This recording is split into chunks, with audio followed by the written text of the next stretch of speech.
বন্ধুরা, এই কোটিপতি মেয়েটি রাস্তা দিয়ে হাঁটতেছিল। এমন সময় মেয়েটির হাত থেকে ছিনতাইকারী তার মোবাইল নিয়ে যায়।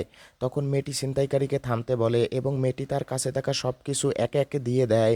ছিনতাইকারীরা মোবাইল, ভ্যানিটি ব্যাগ এবং অনেকগুলো টাকা পেয়ে অনেক খুশি হয়। এমন সময় একজন ছিনতাইকারী দেখতে পায় মেয়েটি চলন্ত গাড়ির সামনে যাচ্ছে। এরপর দৌড়ে গিয়ে মেয়েটিকে বাঁচায় এবং মেয়েটিকে জিজ্ঞেস করে, তুমি কি অন্ধ? তুমি তো গাড়ির নিচে পড়ে যেতা। মেয়েটি তখন বলে, হয়তো এটাই আমি চাই। তারপর মেয়েটি বলে, সব কিছু নিয়ে নাও এবং আমাকে একা থাকতে দাও। এই বলে মেয়েটি কান থেকে তার গহনা খুলে দেয় এবং ছেলেটি না না বলে। তখন পাশে থাকা অন্য ছিনতাইকারীটি এসে গহনাগুলো হাতে নেয়।